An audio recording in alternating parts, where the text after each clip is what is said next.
Welcome to the video. I'm Zach, and today I'll be reviewing and comparing the Powkiddy RGB30.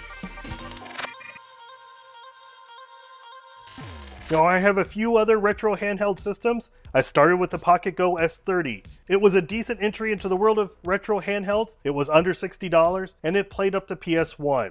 Then I saw the Miyoo Mini, a truly compact unit that could go anywhere with me. And with custom firmware, Onion OS, it was very accessible and ready to play at any moment. The more I played it, the more I wanted something with a larger screen that was also more comfortable for longer play sessions. That's when I got the RG35XX. The screen and form factor was much more comfortable to play. The custom firmware or Garlic OS gives me the same ease of use and responsive interface that I enjoyed with the Miyoo Mini. So what does the RGB30 offer that these other gaming systems that I have don't? Well, number one, it's got a little bit better of a processor, and a screen that allows me to experience games in a much more enjoyable format. The specs of the RGB30 are: the chipset is an RK3566, the CPU clock speed is a 1.8 GHz, the screen is a 4-inch IPS screen with a resolution of 720 by 720. It has an HDMI out, and that's with a mini HDMI port, stereo front-facing speakers. It has 5G plus Bluetooth, Wi-Fi. It has a 41 mAh battery, and that'll give you 5 to 8 hours depending on the emulation that you're using and its settings. It has dual micro SD slots, one for the OS and another for your ROM set. The screen is the truly great thing about this system. But before getting into that, let's look at some of the other features I'm finding that have helped improve my gaming experience. One of the features that the RGB30 has that my other systems don't is Wi-Fi. The Wi-Fi not only is going to allow us to update this system, but you're going to be able to explore ports for other game systems and be able to install them on the RGB30. Also, you're going to be able to install the Pico 8 system. And the Pico 8 system is going to open you up to thousands of games that have been made by individuals or small teams. A couple of the other great features that the RGB30 has over my other gaming systems is Bluetooth and HDMI out support. Now these two go hand in hand with each other, as I can output the video to a TV and connect a controller via Bluetooth. And this is great, as I'm able to turn my retro handheld system into a console. The form factor of the RGB30 is more comfortable to hold for me and is wider and allows my fingers to rest across the back. The shoulder buttons are easy to access and out of the way when not needed. The face buttons are good, not the best, but far from bad. The D-pad I feel takes a little too much effort to press. That might loosen over time, but out of the box I find it too stiff. And to add to that, the edges of the D-pad are kinda sharp. I wish they were a little bit more rounded, as the pressure it takes to push on the D-pad and those sharp edges do kind of wear on your thumb a little bit over time. The joysticks are fine, but I found them to be a little too loose feeling, so I swapped them with an extra pair of Gully Kit Hall Effect joysticks I had. It's an easy process to open and just swap out the joysticks. There's 4 screws on the back of the RGB30 case, and once that's open, there's just a few cables to disconnect for the batteries and speakers, and that'll give you access to the joysticks, which are 2 screws and a ribbon cable each. Very simple to replace, and did it within 5 minutes. The volume buttons are backwards from what you would expect, with the volume up on the left side and the volume down on the right. The rest of the body of the RGB30 feels a little cheap compared to the body of like the 35XX. The plastic just isn't molded with any texture outside the little areas around the bottom corners. Again, it's not a deal breaker, but it would have been nice to have plastic that matched the quality of the screen that we've been given here. If you shake the device, you can also hear the shoulder buttons rattle. One of the issues I had with the system after I updated it over Wi-Fi was that it appeared that the screen would not turn on again. It would not show past the Jellos boot screen. Video would show over HDMI, but not on the device itself.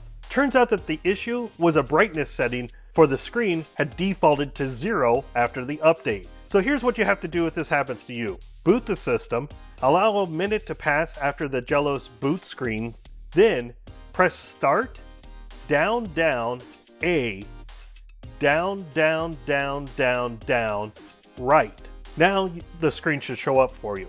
So what we're doing here is we're pressing start to access the menu. You're going to go down twice, press A to go into the settings. You're going to press down 5 times, then right to change the brightness setting.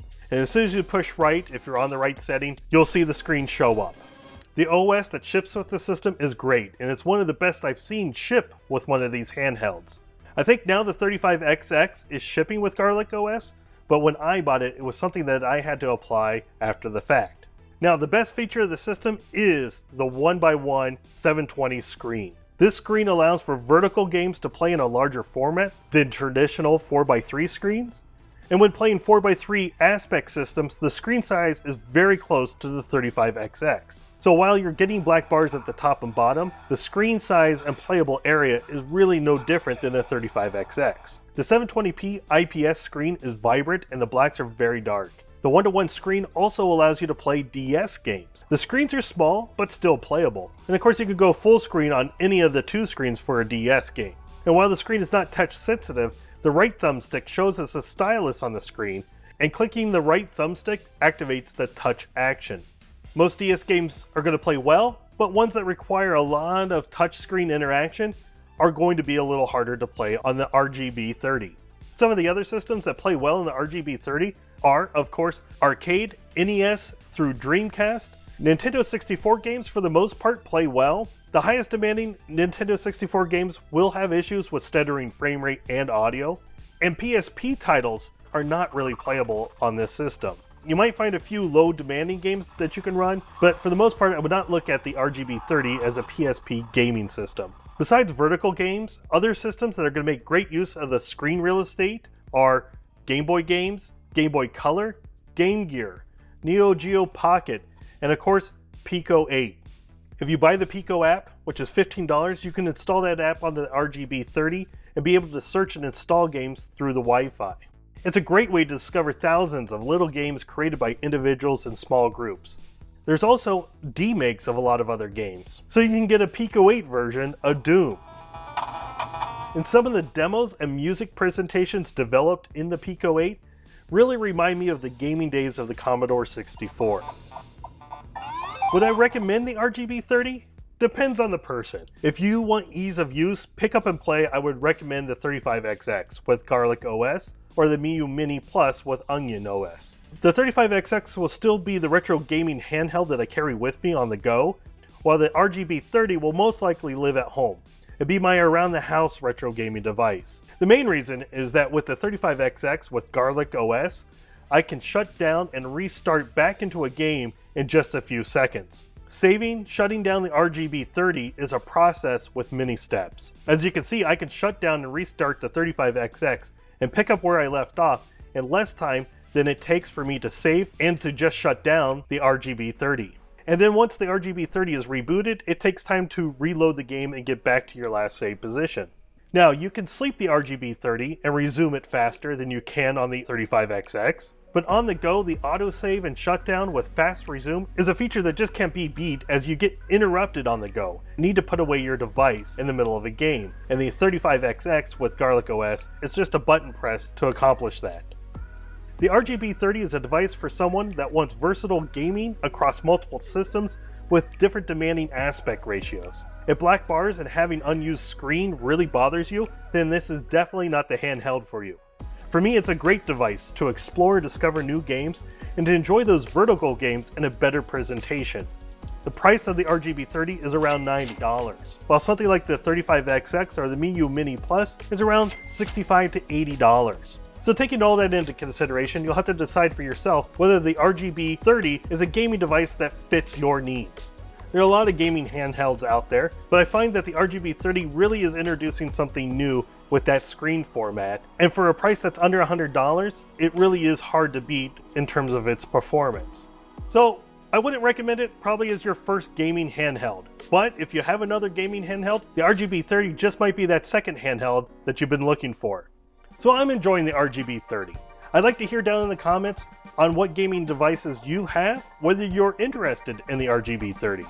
And if you like this video, give it a thumbs up, subscribe to the channel, and we'll see you in the next video.